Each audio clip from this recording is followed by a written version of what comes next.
Hi dear student, tense की series में आज हम पढ़ने जा रहे हैं सबसे पहला टेंस प्रेजेंट इंडेफिनिट टेंस। इससे पहले हमने वीडियो में बताया था कि सारे बाहर टेंसेस की हम पहचान कैसे सीख सकते हैं। तो आज हम पूरा डिटेल लाए हैं प्रेजेंट इंडेफिनिट टेंस।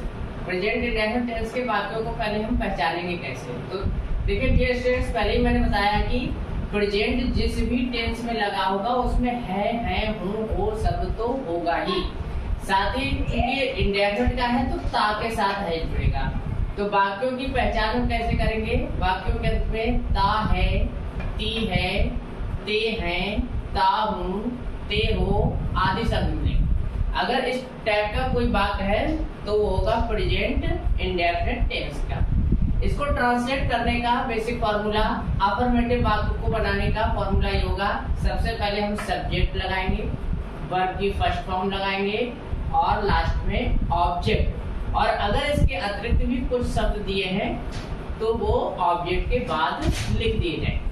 क्योंकि आज हम बेसिक जानकारी दे रहे हैं टेंस की, तो ज्यादा डीप इसमें नहीं बताया गया है। डीप टेंस पढ़ने के लिए हमें एक और दूसरा वीडियो देखना पड़ेगा, तो उससे जानकारी होगी, उसकी डीप नॉलेज होगी। ये केवल बेसिक स्टूडेंट्स के लिए है जिनको टेंस बिल्कुल नहीं आते। तो देखिए, सब्जेक्ट लगाएंगे, वर्ब की फर्स्ट फॉर्म लगाएंगे और ऑब्जेक्ट लगाएंगे। कुछ को तो ये नहीं पता होता कि सब्जेक्ट होता क्या है। सब्जेक्ट मीन्स डूअर, वाक्य में जो काम को कर रहा है वही सब्जेक्ट होता है। जैसे मैं किताब पढ़ता हूँ, इसमें पढ़ने का काम कौन कर रहा है? मैं, तो मैं है इसमें सब्जेक्ट। इसी प्रकार से वह किताब पढ़ता है, इसमें पढ़ने का काम कौन कर रहा है? वह, तो वह है इस वाक्य में सब्जेक्ट। रेणु पत्र लिखती है, यहाँ लिखने का काम कौन कर रहा है? रेणु, तो रेणु है इस वाक्य का सब्जेक्ट। और वर्ब क्या होती है? Action word. जितने भी काम, जो भी काम वाक्य में करते हुए दिखाया गया है वह होती है वर्ब। जैसे यहाँ पर पढ़ता, ये पढ़ने का काम हो रहा तो ये वर्ब है। यहाँ पर पढ़ने का काम वर्ब, यहाँ लिखने का काम ये वर्ब, यहाँ खेलने का काम है ये वर्ब है।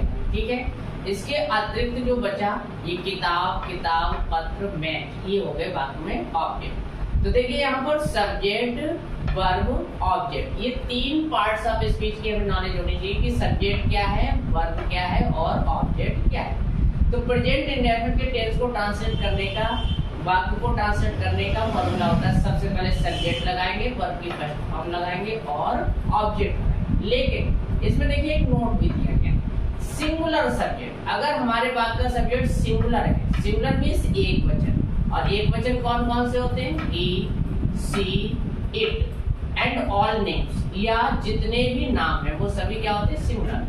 अगर वाक्य का सब्जेक्ट सिंगुलर है तो वर्ब की फर्स्ट फॉर्म जो हम यूज करने जा रहे हैं यहाँ पर, इसमें एस या ईएस जोड़ा जाएगा। एस या ईएस इसमें हम क्या करेंगे? जोड़ेंगे। लेकिन सब्जेक्ट अगर प्लुरल है, प्लुरल सब्जेक्ट से मतलब सब्जेक्ट की जो है आई आता है, वी आता है, यू आता है, दे आता है, या अदर कोई प्लुरल सब्जेक्ट जैसे बॉयज लिखा है, गर्ल्स लिखा है, टीचर्स लिखा है, स्टूडेंट्स लिखा है, तो ये सभी भी प्लुरल होंगे। तो इनके साथ हम वर्ब की फर्स्ट फॉर्म में एस या ईएस नहीं जोड़ेंगे। एग्जाम्पल के माध्यम से देख लेते हैं। पहला एग्जाम्पल दिया है, मैं किताब पढ़ता हूँ। तो देखिए पहले हमने वाक्य को पहचानता हूँ यानी कि प्रेजेंट इंडेफिनिट, और प्रेजेंट इंडेफिनिट का है तो प्रेजेंट इंडेफिनिट की फॉर्मूला से बनाते हैं सब्जेक्ट, वर्ब की first form plus object. Subject क्या हो गया? आई। अब लगाएंगे वर्ब, वर्ब क्या है? पढ़ता, पढ़ने के अंग्रेजी होती है स्टडी, रीड भी लगाते हैं, रीड भी लगा सकते हैं। तो आई स्टडी बुक, ये इस सेंटेंस का ट्रांसलेशन। इसमें हमने ऐसे ही क्यों नहीं जोड़ा है? क्योंकि जो सब्जेक्ट आई है वो प्लुरल है। यहाँ से देखिए ये प्लुरल है, इसलिए यहाँ ऐसे ही नहीं जुड़ा है। अब दूसरा सेंटेंस सेम वैसे देखिए, वह किताब पढ़ता है। वह मतलब ही, पढ़ता है, पढ़ना के अंग्रेजी होती है स्टडी, या रीड भी लगा सकते हैं। लेकिन यहाँ देखिए ऐसे ये जोड़ा गया, स्टडीज बुक। स्टडीज लिखने का कारण क्या है? क्योंकि यहाँ पर सब्जेक्ट हमारा वह कैसा है? सिंगुलर है, ईएस जोड़ा है, और ये वाई का यहाँ पर आई हुआ है, तो टोटल मिलाकर के स्टडीज शब्द की स्पेलिंग ये बनी।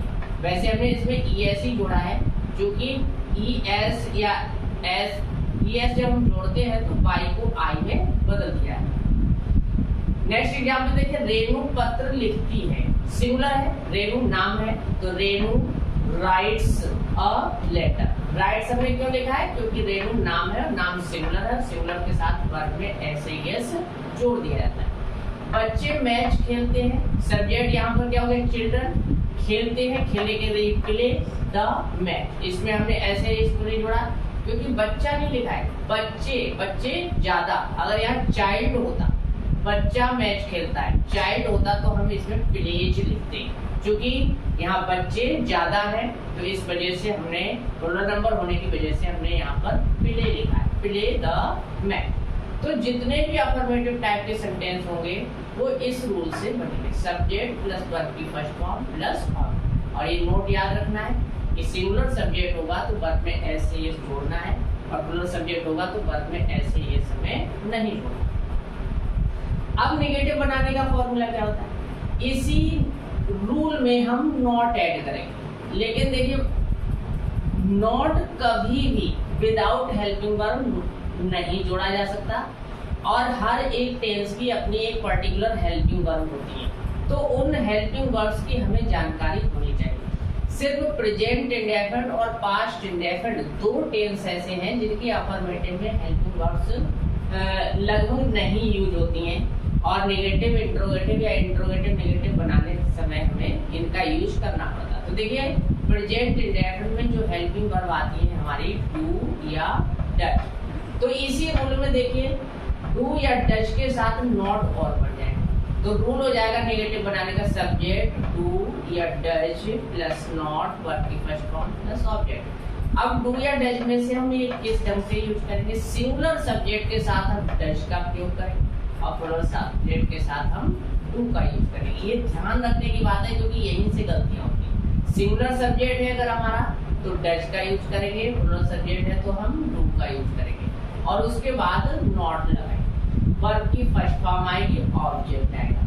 निगेटिव बनाते समय या कह सकते हैं कि जब भी हेल्पिंग वर्ब के साथ सेंटेंस बनता है तो उसमें SES सब जोड़ने की जरूरत नहीं है, चाहे वो सब्जेक्ट हमारा सिंगुलर हो चाहे वो सब्जेक्ट प्लूरल हो। एग्जाम्पल के माध्यम से देख लेते हैं, वह किताब नहीं पढ़ता है, सेम एग्जाम्पल है, वह किताब पढ़ता है और उसी में हमने नहीं लगा दिया तो ये निगेटिव हो गया, वह किताब नहीं पढ़ता है। तो हमें अब यहाँ पर क्या सब्जेक्ट ही हो गया, डज नॉट स्टडी बुक। अब देखिए यहाँ वर्ब में ऐसे ये हमने सिंगुलर के साथ भी नहीं लगाया, क्योंकि जब डज का प्रयोग हो जाता है या कहे हेल्पिंग वर्ब का प्रयोग हो जाता है तो फिर वर्ब में ऐसे इस लगाने की आवश्यकता नहीं होती। तो he does not study book, does का प्रयोग किया है क्योंकि सब्जेक्ट हमारा सिंगुलर है। दूसरा एग्जाम्पल देखिए, मैं किताब नहीं पढ़ता हूँ, तो आई हमारा एक सब्जेक्ट हो गया और आई प्लूरल नंबर का है, जैसा कि यहाँ पे बताया जा चुका है आई प्लूरल नंबर में आता है, तो आई और आई के साथ हम लगाएंगे do not, I do not study book. तो इस प्रकार से हमारी नेगेटिव सेंटेंस बन जाएगी। इंट्रोगेटिव का रोल देखिए, इंट्रोगेटिव में यही डू डज उठ के कहाँ आ जाते हैं, सब्जेक्ट से पहले और नॉट हट जाएगा। तो रूल तुम्हारा क्या बन जाएगा, देखिए लिखा है डू या डज सब्जेक्ट से पहले, बिफोर सब्जेक्ट हमें यहाँ लिखना पड़ेगा डू या डज सब्जेक्ट वर्ब की फर्स्ट फॉर्म प्लस ऑब्जेक्ट।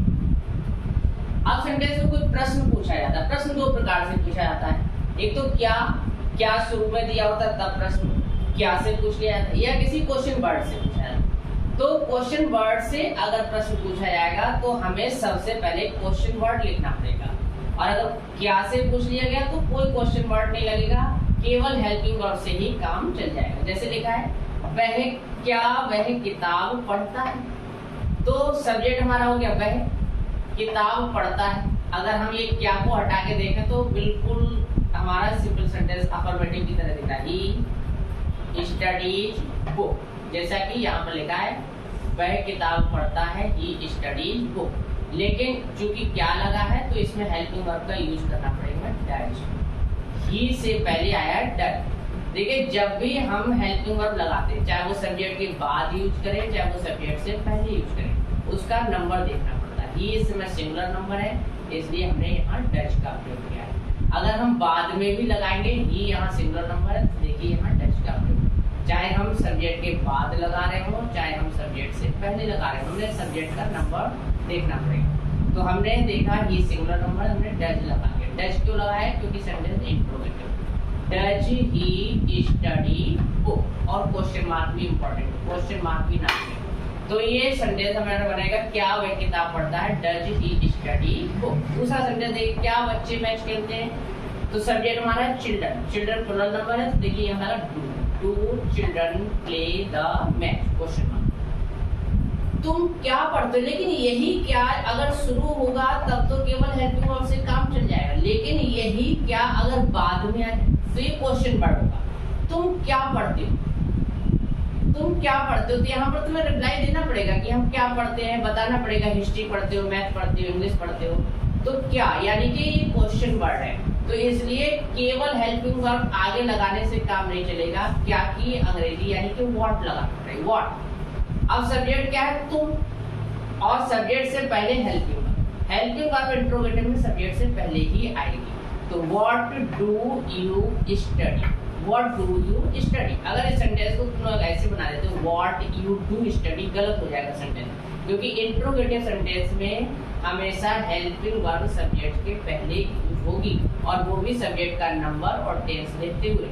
यहाँ सब्जेक्ट यू प्लूरल नंबर है, इसलिए यहाँ पर डू का यूज किया है। तो यहाँ अगर सिंगुलर नंबर होता तो हम यहाँ डैश का यूज करते। तुम क्या पढ़ते हो? What do you study.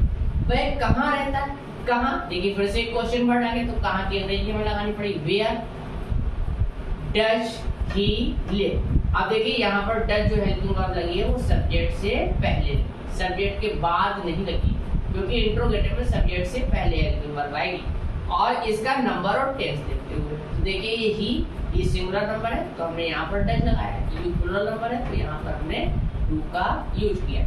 वह कहाँ रहता है? वेयर डज ही लिव, और क्वेश्चन मार्क भी ना मिले। इंट्रोगेटिव नेगेटिव, अगर इंट्रोगेटिव नेगेटिव बनाएंगे हम रूल, एक रूल से ही चारों रूल बनाना सीख सकते हैं। ये जैसे हेल्पिंग वर्ब है, इस हेल्पिंग वर्ब को अगर उठा के हम सब्जेक्ट के पहले लें, ये दोनों हेल्पिंग वर्ब उठा के अगर हम सब्जेक्ट से पहले लें तो क्या हो जाएगा? Do does subject not. तो देखिए यही रूल हमने लिखा है, सॉरी ये रूल थोड़ा सा गलत हुआ है, तो इसे हम, ये सब्जेक्ट से नहीं, ये गलत है रूल। तो हम पहले क्या करेंगे, इसमें डू या डज, डू डज पहले आएगा, डू या डज प्लस सब्जेक्ट नॉट, इस रूल को करेक्ट करते हैं।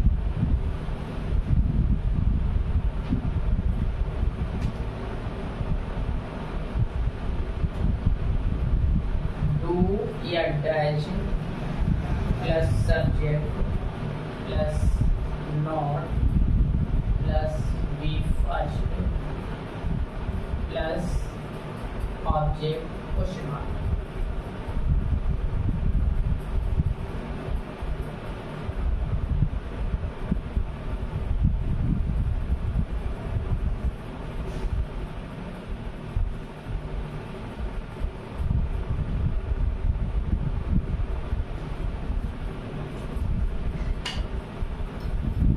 वीडियो ज्यादा लंबा ना हो इस वजह से मैंने रूल्स पहले लिख दिए थे।